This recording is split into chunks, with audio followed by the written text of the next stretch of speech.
Okay, so regrettably, I was not able to watch the Utah Jazz game live last night as I did have a third shift job that I had to attend to. But as soon as I got off and got home, I decided to naturally turn on the highlights first and then the entire tape so that I could get a good look at what we were looking at. Obviously, we know that this is just the preseason, but for the Utah Jazz, this is more being viewed as an extended version of the training camp's regimen. With that, we do understand that they ended up winning 101-96 to the Clippers, and they did start the lineup of THT, Colin Sexton, Lauri Markkanen, John Collins, and Walker Kessler. In particular, the best performances were probably THT coming out the gate.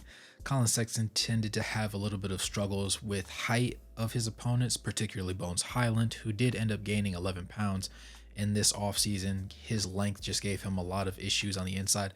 Though he was playing very hard on defense, it was just his lack of height and length was a contributing factor to a lot of buckets being scored on him, even though he was providing a good contest. Lowry came out and he looked pretty solid. He looked pretty limber, didn't seem to have very many hitches in his game. Now he did end up going 0 for 3 from the three-point line, but I wouldn't give that too much thought. It's just a little bit of rust. Obviously, we know he had to deal with some military service, and he also did play with the FIBA team, but that's an entirely different beast than playing in an NBA game because the pacing is different, the offense is different, just a lot of things are different. John Collins looked pretty good. He did go 2 for 3, only played in 18 minutes similar to Lowry, but he did end up hitting the 1-3 that he took. In addition to Colin Sexton not being a particularly great on defense, he also ended up shooting 1 for 6 from the floor, so this was not obviously his best go around. That being said, somebody that took advantage of this was most certainly Chris Dunn. Ochai Agbaji ended up playing pretty solid in his limited minutes. He did play 19 minutes, went 4 for 10 from the field. He did miss all 4 of his threes, but overall, particularly his play on defense and his hustling on offense, particularly on the glass, was pretty solid in my eyes. Keontae George played a little rough, but it looked good in the overall picture of the game. Obviously, he did go against the bench unit, but he did end up shooting 2 for 9 from the field. With that being said, he was also 1 for 6 from beyond the arc and ended up with 10 points, as he did go 5 for 6 from the free throw line. We did see him have a wonderful showing in the Summer League, but we also cannot expect that to be the norm because that was a Summer League and those weren't quite all NBA ready players.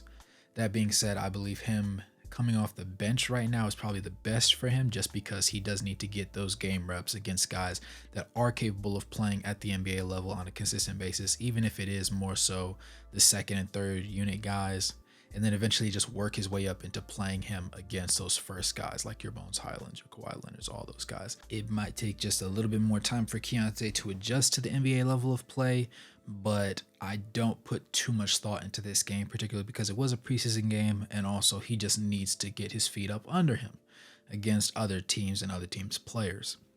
That being said, the guards overall did a good job fighting over screens, and there was a good amount of communication when it came to when screens got rejected or just making switches. And while they didn't always work, they did do their best, and it looked pretty fluid overall from a chemistry standpoint, regardless of what lineups they decided to set it on the floor. For Omer Yurtseven, I did watch him back when he was at NC State, and I did hope that he would have some promise in the league, even though he obviously isn't a particular stretch big. That being said, he was kind of underwhelming on the offensive side of the ball. Now, he did get better as the game progressed, but in the beginning, there were quite a few misgivings on that side of the ball. Defensively, he seemed to be a little bit uncomfortable. He seemed to get caught out of position a couple times.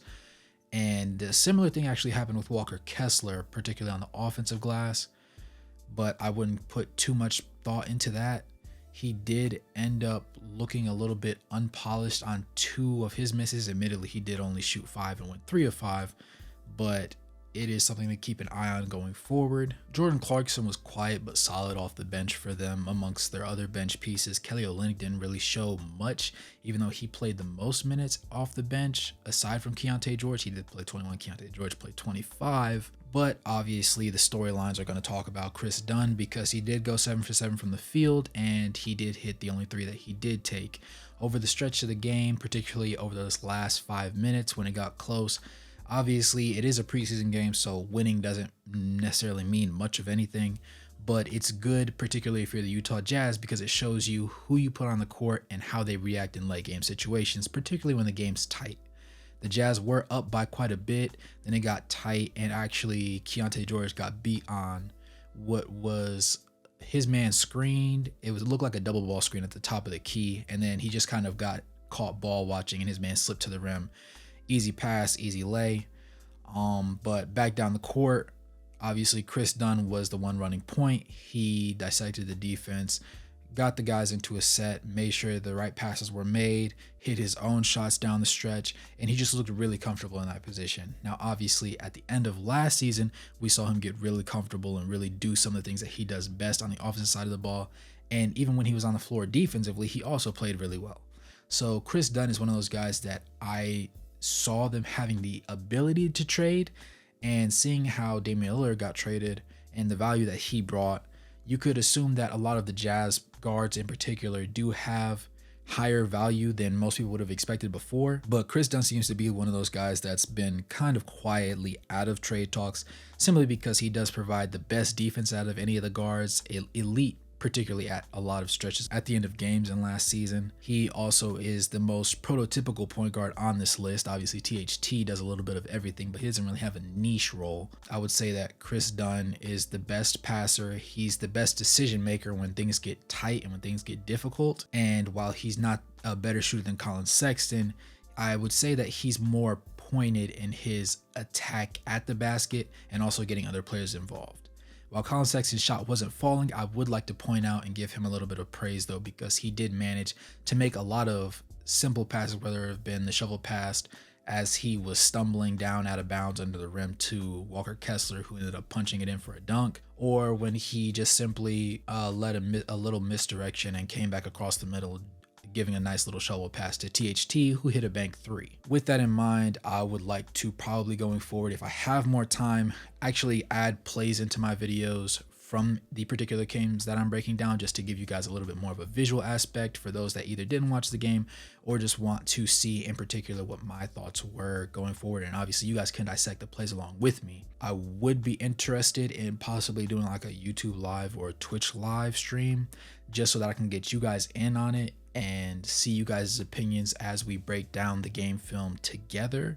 Whether we do just a little highlights watch or if we do go literally play by play for a game, just depends on how things are going. And since I do know the channel does have a lot of Jazz fans, I would think that that would be a worthwhile venture for us to look into.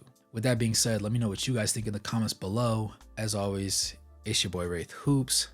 Good morning, good evening, good night, no matter where you're on the globe watching. Make sure to like the video, comment your thoughts, subscribe, turn on those post notifications, and I'll catch you guys in the next one. Peace.